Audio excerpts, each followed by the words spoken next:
दिन का उजाला ढलते ही भानगढ़ किला पूरी तरह बदल जाता है।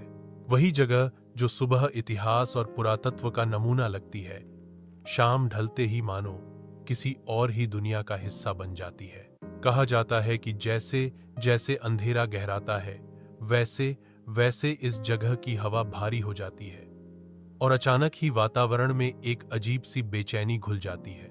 सूर्यास्त के बाद का सन्नाटा स्थानीय लोग बताते हैं कि सूरज ढलते ही किले के पास के गांवों के दरवाजे बंद हो जाते हैं। गांव वाले कहते हैं शाम के बाद वहां कोई नहीं जाता, क्योंकि जो गया वो लौटकर नहीं आया। भानगढ़ के खंडहरों में रात का सन्नाटा इतना गहरा होता है कि आप अपनी सांसों की आवाज भी साफ सुन सकते हैं। और इसी खामोशी में अचानक से आती हैं रहस्यमयी आवाजें, किसी के रोने की आवाज, घुंघरुओं की झंकार या फिर अचानक किसी के जोर से चिल्लाने की गूंज। कभी कभी दीवारों पर अजीब परछाइयां भी दिखाई देती हैं, जैसे कोई आपके पीछे पीछे चल रहा हो। भानगढ़ पर कई लोगों ने अपनी अपनी कहानियां सुनाई हैं। कुछ पर्यटक बताते हैं कि उन्हें अंदर अजीब सी फुसफुसाहट सुनाई दी, मानो कोई उनका नाम पुकार रहा हो। कई बार लोगों ने किसी स्त्री की परछाई देखी है जो सफेद कपड़ों में गलियों में घूमती है, लेकिन जैसे ही कोई पास जाने की कोशिश करता है, वह अचानक गायब हो जाती है। एक घटना में कुछ युवाओं ने रात को किले में घुसने की कोशिश की। उन्होंने कहा कि जैसे ही वे अंदर पहुंचे, हवा का एक तेज झोंका आया और दरवाजा अपने आप बंद हो गया। रात भर उन्हें दीवारों पर खरोंचने की आवाजें आती रहीं। सुबह जब लोग उन्हें ढूंढते हुए पहुंचे तो वे बाहर बेसुध पड़े मिले। आज तक उनमें से किसी ने उस रात का जिक्र नहीं किया। तांत्रिक की आत्मा कहा जाता है कि जिसने भानगढ़ को शाप दिया था, वह तांत्रिक सिंहिया अब भी यहां भटकता है। लोग कहते हैं कि रात को कभी कभी उसके मंत्रों की गूंज सुनाई देती है। कुछ पर्यटक दावा करते हैं कि उन्होंने एक काले साए को दीवारों के पास घूमते देखा, जिसकी आंखें अंगारों की तरह चमक रही थी।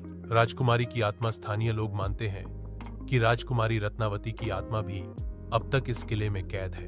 कभी कभी रात को स्त्रियों के गाने की आवाज सुनाई देती है, जैसे कोई रागिनी गा रही हो। कई लोग मानते हैं कि यह आवाज राजकुमारी की आत्मा की है, जो अब भी अपने नगर और अपने लोगों को ढूंढ रही है। सरकार की रोक, इसीलिए भारतीय पुरातत्व सर्वेक्षण विभाग ने साफ शब्दों में बोर्ड लगाया है, सूर्यास्त के बाद यहां आना मना है, क्योंकि सरकार भी मानती है कि अंधेरे के बाद इस जगह में ऐसी घटनाएं होती हैं जिन्हें विज्ञान अभी तक समझ नहीं पाया।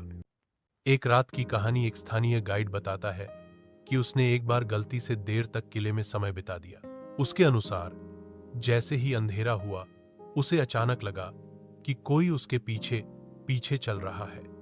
जब उसने मुड़कर देखा तो वहां कोई नहीं था, लेकिन चलते ही फिर वही कदमों की आवाज है।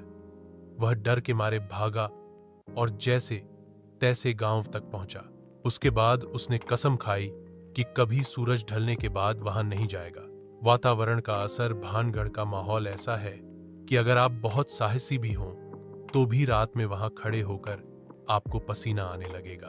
अंधेरे में टूटी हवेलियां, मंदिरों की जर्जर दीवारें और वीरान गलियां सब मिलकर ऐसा आभास देते हैं मानो सैकड़ों आंखें आपको घूर रही हों। सच्चाई या भ्रम?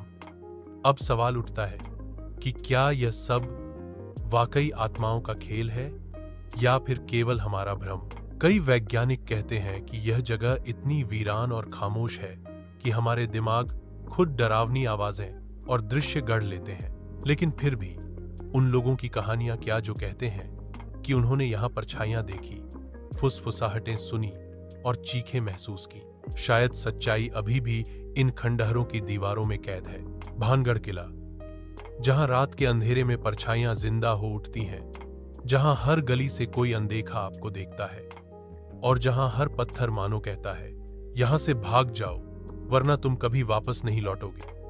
क्या यह आत्माओं का खेल है या हमारे डर की उपज? इस सवाल का जवाब शायद किसी के पास नहीं। अगर आपको यह रहस्यमयी कहानी पसंद आई हो, इस वीडियो को लाइक करें, चैनल को सब्सक्राइब करें, क्योंकि ये तो बस शुरुआत है। भारत में ऐसे और भी भूतिया किस्से हैं जिन्हें सुनकर आपकी रूह कांप उठेगी। मिलते हैं अगले कुलधरा गांव एपिसोड में।